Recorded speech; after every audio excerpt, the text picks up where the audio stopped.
Hola, soy Michael Naranjo, estudiante de la carrera de Psicología en línea de la Universidad Estatal de Milagro, y hoy voy a hablar sobre el insomnio, un análisis psicológico y neuropsicológico. Pues bien, en esta exposición me centraré en el insomnio, entendido no solo como una alteración del sueño, sino como un fenómeno clínico que articula componentes biológicos, cognitivos y emocionales, así como afectan de manera directa el funcionamiento cotidiano de una persona.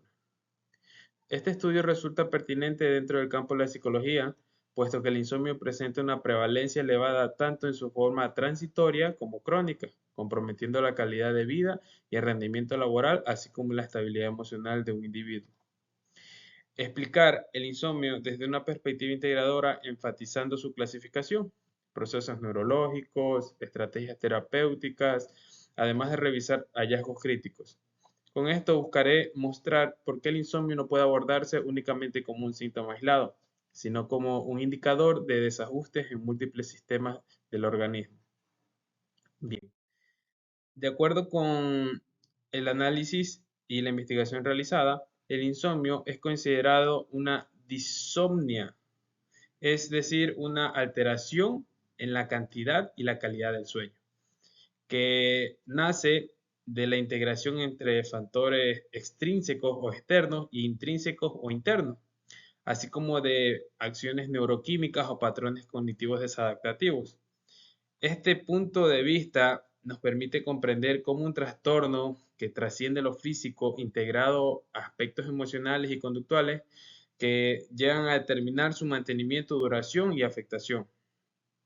Bien, en la mayoría de los casos, el insomnio no es un trastorno aislado, sino un síntoma secundario vinculado a patologías psiquiátricas, como la depresión, ansiedad, así como condiciones médicas de diversas índoles.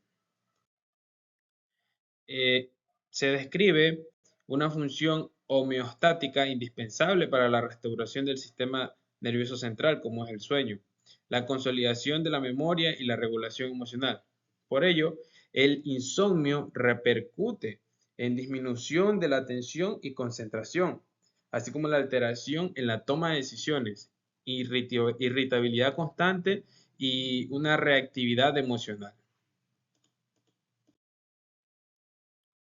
La depresión ocurre en medio de una modificación del sueño, que es el REM, la etapa inicial, asociada a la alteración de neurotransmisores como la serotonina, hormona de felicidad, generando mayor fragmentación del descanso. En trastornos de ansiedad, la hiperactivación fisiológica se combina con la preocupación anticipatoria sobre el acto de dormir.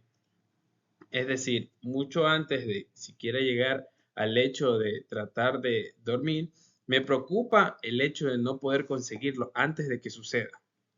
Este punto es muy importante porque el insomnio no se debe analizar únicamente desde parámetros fisiológicos, ya que cumple también un rol psicológico relevante.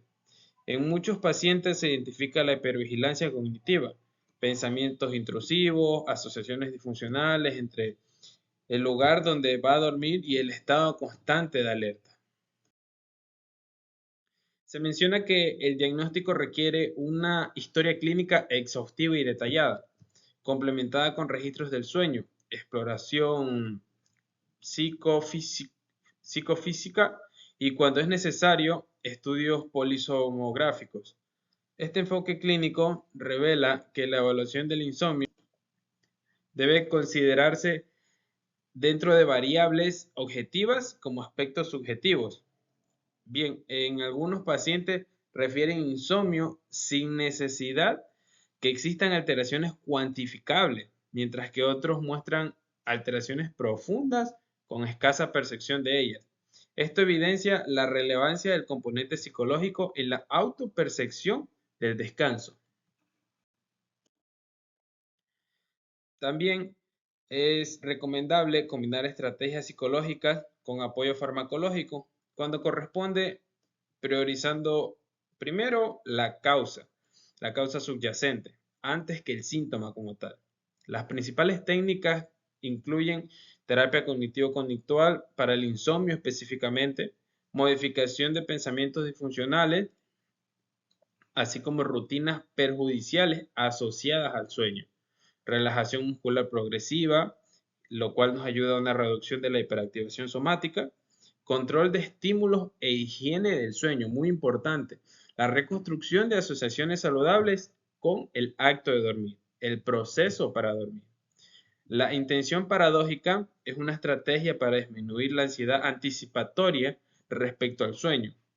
Este abordaje permitirá reconocer la importancia de atender los niveles fisiológicos, cognitivos y conductuales para alcanzar un tratamiento estable y sostenible. Entre los puntos más relevantes se destacan el sueño como indicador biopsicosocial, es decir, refleja simultáneamente el estado emocional, cognitivo y fisiológico de la persona, así como la importancia de los ritmos circadianos y la melatonina presente. Su interacción en el ambiente lumínico evidencia la sensibilidad del cuerpo a factores externos. La subjetividad del insomnio puede ser también la percepción del sueño que no siempre coincide con las medidas objetivas, lo que obliga a comprender el trastorno desde una perspectiva emocional y cognitiva. Las limitaciones del enfoque farmacológico exclusivo. No se debe tratar el trastorno solo con medicamentos, más si con una terapia complementaria.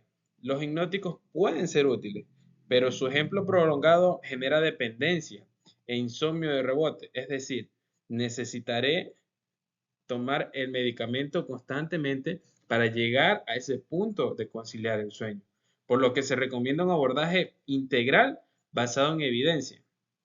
Además, tenemos el insomnio como señal de desregulación emocional. Con ello, trato de hacer énfasis en la vida moderna, donde el estrés, los dispositivos electrónicos y la sobrecarga cognitiva intensifican los trastornos del sueño. Todos estos hallazgos permiten comprender el insomnio no como un evento aislado, sino como un fenómeno complejo que confluye en expectativas, hábitos, emociones y procesos neurobiológicos. El insomnio constituye un indicador sensible del equilibrio biopsicosocial del individuo. Su presencia, su aparición suele relacionarse con estados de estrés, trastornos afectivos y hábitos desadaptativos, y su mantenimiento está profundamente influido por factores cognitivos, como la preocupación, la autopercepción del descanso, etc. Se trató de demostrar, implicando que integrar la neurofisiología del sueño con la psicología clínica es necesario, adoptando un enfoque que priorice la causa subyacente sobre el síntoma y que ocurran intervenciones basadas en evidencia, como la terapia cognitivo-conductual orientada al insomnio, así como la regulación de hábitos. Pues bien, finalmente, reflexionar sobre el insomnio desde esta mirada académica permite reconocer que el sueño no es simplemente un acto biológico automático, sino una función emocional, cognitiva y relacional que sostiene el bienestar en general. Su alteración nos invita a revisar nuestras rutinas, estados afectivos, procesos de autorregulación, recordando que solo un abordaje integral garantiza la intervención efectiva y respetuosa con la complejidad del ser humano. Como conclusión, hay que recordar siempre que el sueño es el mejor puente entre la desesperación y la esperanza. Muchas gracias.